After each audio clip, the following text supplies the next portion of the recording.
It's a special webinar today, as Sam mentioned. It's jointly hosted by ANFF, the materials node, and also by ACES.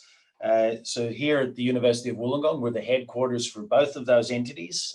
ACES, our National Centre of Excellence in Electromaterial Science, and the ANFF Materials node, which is charged with providing services in the scale-up and synthesis of the most advanced materials, and also access to the most recent fabrication technologies that we've accrued from around the world, and also custom built right here in Wollongong. The University of Wollongong and ANFF partnered together to establish TRICEP, which is a translational research facility in 3D bioprinting, and you're going to hear today about what we do in the area of Bioinks in that facility. We also do customized bioprinters and prototyping for bioprinters and offer that service. But in the area of Bioinks, we have substantial expertise now in sourcing the components for inks, functionalizing those components and the scale up of any chemistries necessary for that functionalization, the characterization of those bioinks, formulation, sterilization, and packaging. So all of the things that you would need to address in thinking about how a new technology using 3D bioprinting and your special 3D bioink, what the things that need to be addressed to ensure translation of that into a clinical application.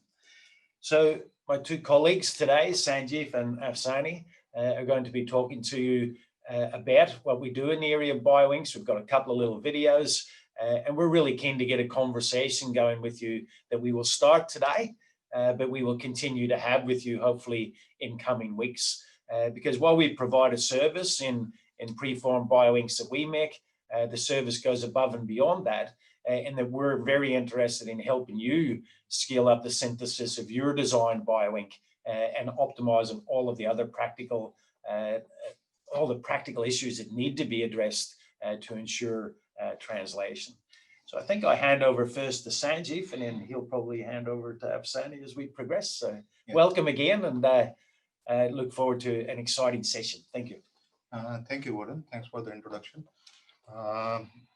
Thanks for coming to this webinar. We will talk about the biosynthesis capability, what we have here at TRICEP. TRICEP was established in 2018 to translate the fundamental research what we have been doing at ARC Center of Excellence for Electromaterial Science, engaging so many researchers and creating the opportunities for a product that could be commercialized and while interacting with industry. So that was the whole intention. TRICEP is only 5 minutes walk from ARC Center of Excellence at Innovation Campus, and we have been collaborating with all the researchers with these two institutes. TRICEP is a separate facility where we have all 3D printing and bioink synthesis capability. We have got a dedicated synthesis laboratory, and the staff is trained to scale up the processes and making bulk quantities of bioinks. We have got trained staff for doing the characterization and also in-process testing and quality control of the final product. We have got dedicated reactors of 10 and 20 liters, which we are using it separately for processing gelatin and collagen-based stuff and polysaccharide-based stuff. We have customized purification setup and also freeze drying and storage capacity. And in this facility, we can process 2 to 3 kilograms of bioinks each month.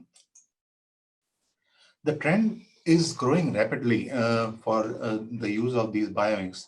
It is a recently published study shows around 20.4% growth in the bioink sector. Main growth is in using these bioinks for skin, creating the skin, and also printing of the living cells is one of the largest growing area as the private and public investment is coming into this segment.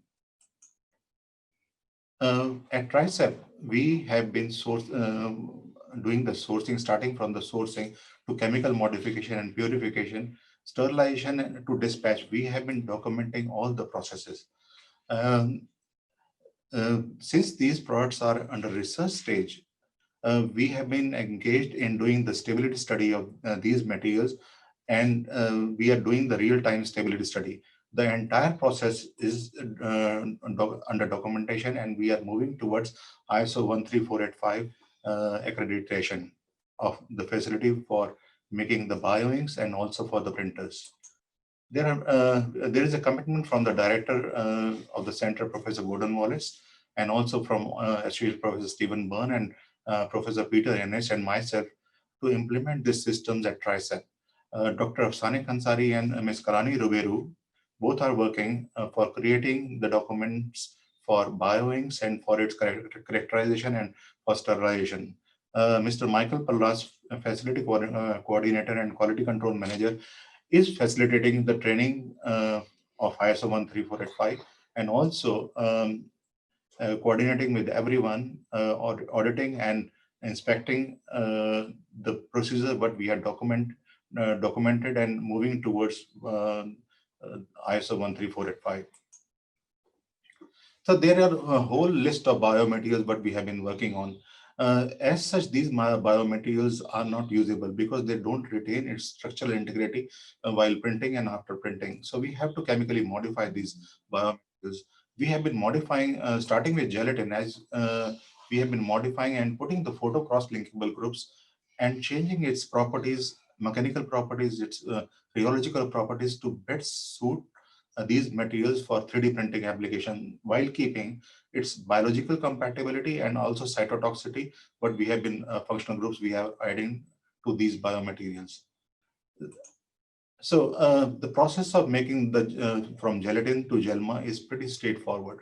Important key parameters of GelMa for 3D printing is its viscosity, its photorheology, and also mechanical properties after cross-linking. At TRICEP, we have got automation to control the pH because pH is very, very important.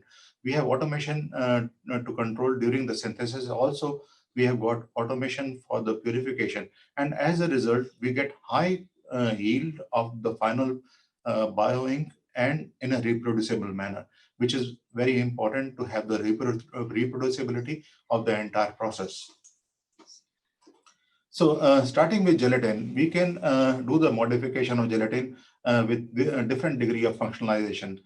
As we increase the degree of functionalization, the viscosity does change. So it is important to understand how and what mechanical properties we are going to achieve and how much viscosity we want to attain after its chemical modification. As you can see, as we increase the degree of functionalization, the viscosity drops from its parent gelatin from where we started.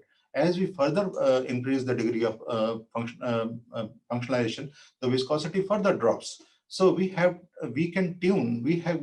studied these biomaterials and its functionalization in so much of detail that we can tune the rheological property. So these biomaterials, once we process, we are providing these, testing these biomaterials for 3D printing, and we are providing with every printer what we are sending to our collaborators with this Bioinks starter pack, and also with the protocol of printing and its formulation of the Bioinks what we have been producing at TRICEP. We had engaged with clinicians as per the requirement. There was with my colleagues, Professor Stephen Byrne, we were working with St. Vincent Hospital with the intention to dispense these bioinks directly straight into the defect site.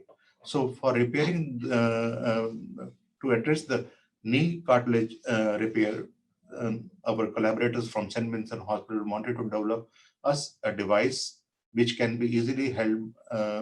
And while working with my colleague Stephen Byrne and his team has developed this device where we were working with them to control the viscosity of bioink and also photo cross-linking during 3D printing, which was very, very critical, and how this material performs for its mechanical properties after the 3D printing into the real defect sites. So we have been working with our colleagues at 3D printing group and also with the clinicians to meet with their requirement with the product. We have been testing these materials under the similar situation, how the clinicians are going to use this product. So we are using a similar wavelength of light, what the Axcelda pen, which I just showed, is using for cross-linking. So as we are increasing the degree of functionalization, we increase the storage modulus. So from 37 to 87, we can go even higher or lower depending on the requirement for the bioink rheology requirement and also the mechanical property. Very similar trend we observed as we printed the scaffolds, as you can see on the right in figure B. We can make the scaffolds and do its mechanical testing to see how stiff these materials are. So the profile is very similar what we had seen in the during the photo cross-linking of these materials. So we published a study where we have shown the effect of light, different intensities of light, how it's going to affect the GelMa, and also the time for its complete cross-linking and concentration of photo initiator. This study is very, very important for the clinicians to understand the product before they start using these bioinks. So in this study published in Soft Matter, we have reported intense study on the properties of GelMa, what we have been producing here. We have been collaborating with St. Vincent Hospital with the group with Professor Peter Chung and Associate Professor Claudia De Bella for developing the bioinks and provided them multi-gram quantities of these bioinks under MTP funded project. The research is under advanced stage and the animal trials are progressing. The project is moving towards commercialization, and we have been very happy with the collaboration, how it is going on. So as you can see here, the surgeons are holding the handheld device, what has been developed here by our team at TRICEP with from Stephen Byrne and his colleagues. So these projects are in progress and moving forward. So we have been working with a whole list of clinicians, starting with Professor Graham Clark, University of Melbourne for cochlear implants, Professor Stephen O'Leary from Eye and Ear Hospital, Melbourne for again cochlear implants, Professor Peter Chung from St. Vincent Hospital, Melbourne, and for nerve and muscle regeneration, and Claudia De Bella again from St. Vincent Hospital for cartilage regeneration, which I just discussed, and Professor Michael Coote from Eye and Ear Hospital, Melbourne for glaucoma implants, and Toby Cootes from Royal Alfred Hospital for eyelid cell printing and implants, and Professor Jared Sutton from Vision Eye Institute for cornea repair. While working with Jared Sutton, we have developed, our group, 3D printing group has developed a handheld device, similar device to treat the cornea exactly at the defect site. We have been working with Chris Baker at St. Vincent Hospital, Melbourne for wound healing applications, and also Stuart McCabe from Illawarra ENT Head and Neck Clinic for obstructive sleep apnea therapy. Morteza Akmashe from Wollongong Hospital for controlled drug delivery for treating the patients with cancer. We have been working with Payal Mukherjee from Royal Alfred Hospital for printing the living ears. We have got a funding from Australia India Strategic Research Fund, where we have been collaborating with Indian institutes for 3D printing of prosthetic ears at the first stage, which will roll over for printing the living ears over a period of time. We have been collaborating with Zhu Fang Huang from University of Wollongong, and also Professor Mark Cook from St. Vincent Hospital, Melbourne for epilepsy detection and its control, and with Fiona Wood, who is the world leader in skin burns from Western Australia. So we have got a whole list of collaborations around Australia to move on with different technologies and wider application of our bioinks. So following the similar strategies, what we had done for gelatin, we have been doing the chemical modification of hyaluronic acid, chitosan, alginate, Ulvan, gelatin gum. I'll not stretch more, but all these materials, we can put the formyl functionality in order to improve the cell adhesion. And also we can modify these biopolymers with the peptides, because these are polysaccharides and missing the cell binding sites. So once we modify them with peptides, we can use this material for cell attachment and also for cell proliferation. So we are using these materials for cartilage repair, islet cell printing, cornea repair, neural work what we have been doing, and also for wound healing applications. Sourcing of the biomaterials, starting biomaterials is extremely important because at TRICEP we can purify, but we cannot change its property altogether. We have been sourcing all these biomaterials around the globe. And a very important polysaccharide, UL1, we have been sourcing from Australia, and also collagen from Australia. UL1 is an important polysaccharide. It has got three important sugar moieties. One is ramenose, glucuronic acid, and iduronic acid. All these sugar moieties are recognizable by mammalian skin. So this polysaccharide could have a very important application for wound healing purposes. So we have been working with industry which is based south of Wollongong, Dr. Pia Winberg from Venus Shell System, providing us this polysaccharide, and research is under progress here at ACES for finding its application for wound healing purposes. So we have established a global network. ACES has got already established network around the globe, and we have been using this contacts and creating opportunities for Bioinks supply and collaboration. We are working with Asan Medical Center, South Korea, Abo Akademi University, Finland, and also Yokohama National University, Japan, Rizzoli Orthopedic Institute from Italy, Royal Alfred Hospital, Sydney, and Andhra MedTech Zone from India, and Next Big Innovation Laboratory. We have been working and supplying biomaterials and bioinks to all these institutes. So we have been working very closely with an industry. While working with Inventia Life Sciences in Sydney, we got recently a big funding from MTB Connect to progress on treating the patients with burns and other severe skin wounds. Along with Professor Fiona Wood, who is the director of Skin Burn Institute at Western Australia, we have been working and creating the facility ready for large-scale processing of the bioinks compliant to GMP requirements. Shelf life study of these bioinks is extremely important. These bioinks are new at this stage, and the quality of the bioinks will depend on the temperature of its storage, packaging, what packaging we use, light exposure during material handling, because we are putting the functional groups which are sensitive to cross-linking with light. So how this materials is handled during its processing and its packaging also depends on humidity and whether the product was packed sterile or non-sterile. So all these things governs the stability of the bioink. So what I am highlighting here is these type of products are available from other sources, but as you can say, other manufacturers, we have been doing very detailed characterization of our product.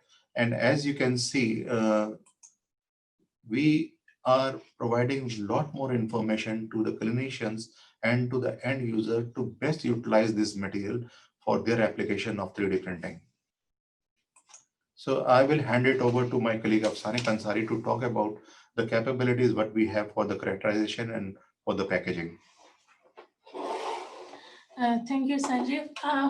Yes, now we're moving to the characterization. Our labs are well equipped with analytical equipment which we would require for the characterization and quality control of the biomaterials and bioinks.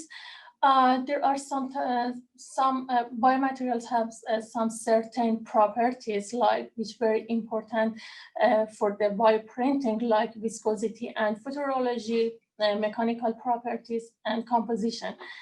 So we have these instruments here like mechanical tester, rheometer, elemental analyzer, and ICP here at TRICEP for the detailed characterization of the biomaterial.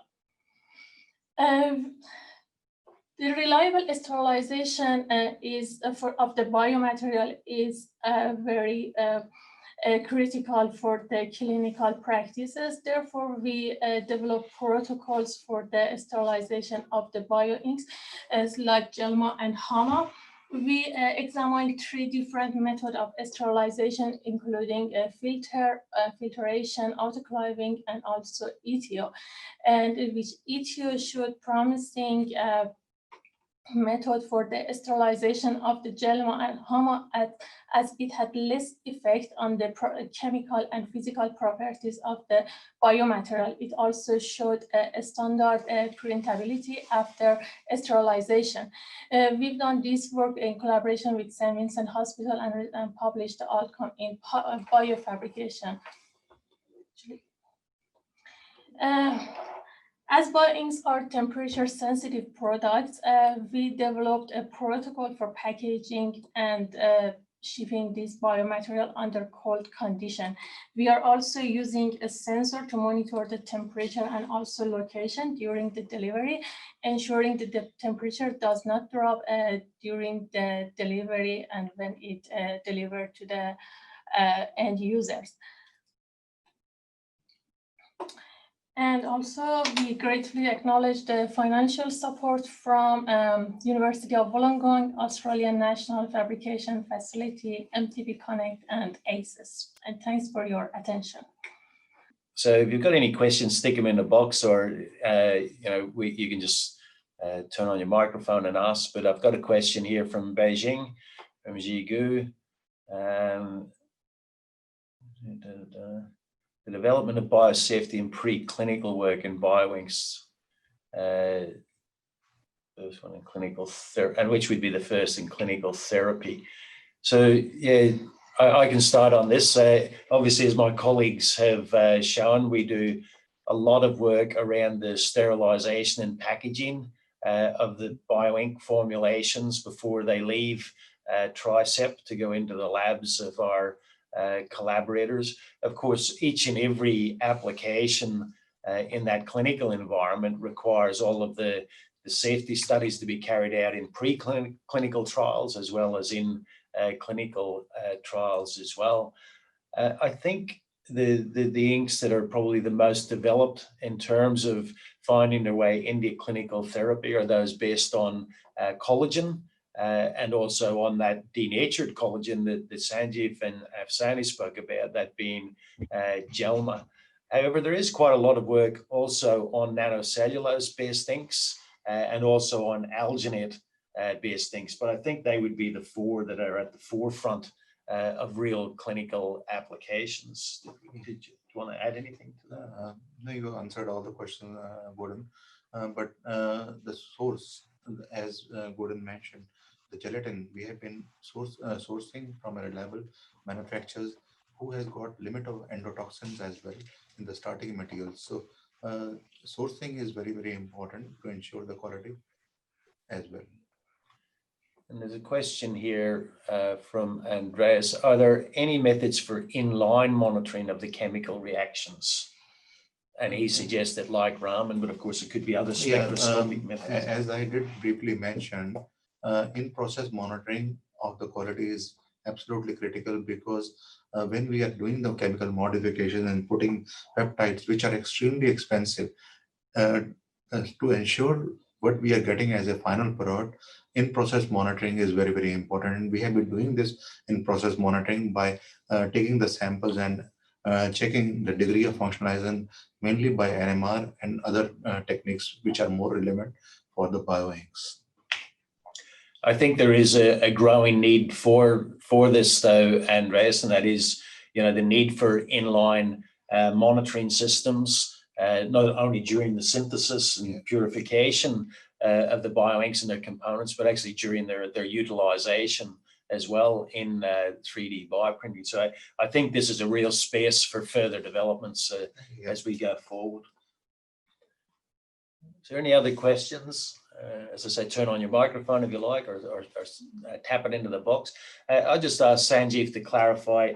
Sanjeev, you said that the production capacity of TRICEP was 2 to 3 kilograms per month, but I presume that's a dry material, not the actual ink, right? Yes. So you can make a lot more ink. Yeah, normally the bioink but we have been testing and what the clinicians are using, it has a 10 to 15% concentration. What I just mentioned, 2 to 3 kilograms, it's a dry product. And mainly not all the Bioinks, but predominantly the GelMa, hyaluronic acid, but definitely we have a limited capacity to produce RGD functionalized biopolymers, alginate RGD. We are developing these products to produce larger quantities. And Afsaneh, you mentioned 3 methods of sterilization: ethylene oxide, Yes. autoclaving, and filtration, I think. Yes. Are they the 3 most commonly used, or would there be others that people might want to investigate? Yes, these methods are very common for sterilization of the bioinks. But what we found with our collaborators in St. Vincent Hospital, ETO has less effect on the physical and chemical properties of the GelMa and HAMA. For example, for filtration, it had some disadvantage, like just losing micromolecules, or autoclaving, we just observed degradation in the bioinks. So, but ETO showed similar molecular weight after sterilization, similar properties like rheology properties like viscosity and photo-rheology. Right. Okay, and this is sort of related to the question from Hadi from University of Adelaide. He's asking, and you've sort of answered this, but let's just clarify, which method of sterilization is more efficient for highly viscous inks like alginate? Obviously, sterilization is not particularly good for, filtration is not particularly good for highly viscous inks. So would there be a preference with ethylene oxide or autoclaving? At this stage, we stick to ethylene oxide because for after characterization, I just did characterize alginate after sterilization of using ETO. The molecular weight was similar, the properties, chemical properties were similar, viscosity and rheology result, they were all similar to the sample before sterilization. So we would recommend just ETO would be better for alginate in this stage, but we would need just further investigation. Well, have we done anything with methyl cellulose or carboxymethyl cellulose? We have not done the sterilization, but I have a comment here. We are doing ethylene oxide sterilization, which has minimal effect on the photocross linkable groups. But gamma irradiation, I have seen few of the materials which manufacturers are supplying as sterile treated with gamma irradiation. What Hadi, what question you have asked, alginate, because it doesn't have any functional groups. So I need to refer the literature if gamma irradiation methods could be suitable for making the product sterile. It is a good point, though, that obviously the sterilization, it's not just the effect on the backbone of the polymer that we're dealing with, but the effect on any functional groups that we've attached to that backbone. So there's a few things to consider and use in developing the optimal sterilization method.